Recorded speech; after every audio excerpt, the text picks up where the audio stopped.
दुसरीकडे नाशिकमध्ये आणखी एक सेक्स स्कॅन्डल उघडकीस आलेला आहे। व्यावसायिकाला मैत्रिणीचे व्हिडिओ व्हायरल करण्याची धमकी दिली जाते। 12 लाखांच्या खंडणीची मागणी केल्याचा सध्या आरोप आहे आणि 10,000 रुपये स्वीकारताना 4 संशयित पोलिसांच्या ताब्यात आले। सातपूर पोलिसांनी ही कारवाई केलेली आहे। गुन्हा दाखल केलाय, तपासही सुरू केलाय। व्यावसायिकाच्या कार्यालयातून टॅब चोरी करून डेटा हाती घेतल्याचा संशय व्यक्त होतोय। टॅबमध्ये सुमारे 200 व्हिडिओज असल्याची प्राथमिक माहिती आहे। तक्रारदार व्यावसायिकावर सुद्धा पोलिसांचा संशय आहे आणि या प्रकरणामधून एक मोठं सेक्स स्कॅन्डल उघड होण्याची शक्यता सुद्धा वर्तवली जाते।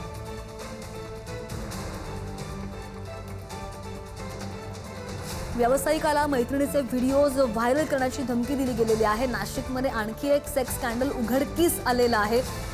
बातमी आहे नाशिकमध्ये। अगोदरच अशोक खरातचं प्रकरण चर्चेत असताना आणखी एक प्रकरण समोर आलेलं आहे आणि या संदर्भात आणखी जाणून घेऊ आमचे प्रतिनिधी किरण टाजणे आपल्या सोबत आहेत। किरण, 12 लाखांच्या खंडणीची मागणी केल्याचा आरोप आहे।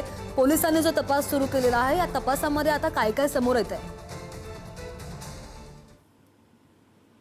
खरं म्हणजे गेल्या काही दिवसांपासून नाशिकमध्ये भुंदू अशोक खरातचा जो प्रताप आहे तो संपूर्ण महाराष्ट्र पाहतोय आणि अशा सगळ्या परिस्थितीमध्ये दुसऱ्यांदा अशा स्वरूपाची घटना घडलेली आहे। तब्बल 200 व्हिडिओ असल्याची देखील माहिती टॅबमध्ये तो एक व्हिडिओ आहे अशा स्वरूपाची माहिती मिळते।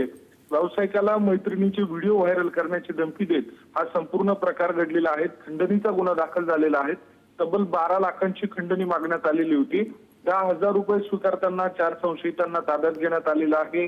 नाशिकच्या सातपूर पोलीस ठाण्यामध्ये याबाबतचा गुन्हा देखील दाखल झालेला आहे। चौघांना ताब्यात घेतला असून त्यांची कसून चौकशी केली जाते। एकूणच व्हिडिओ व्हायरल करण्याच्या नावाखाली खंडणी मागण्याचा हा प्रकार होता। त्या सगळ्या दरम्यान जर बघितलं तर नाशिक पोलीस आयुक्तांनी याबाबतची तातडीनं गंभीरतेने दखल घेत याबाबतचा तपास करण्यासाठी विशेष पथक नेमलेलं आहे आणि त्या दृष्टीने आता पुढील जी कारवाई आहे ती केली जाते।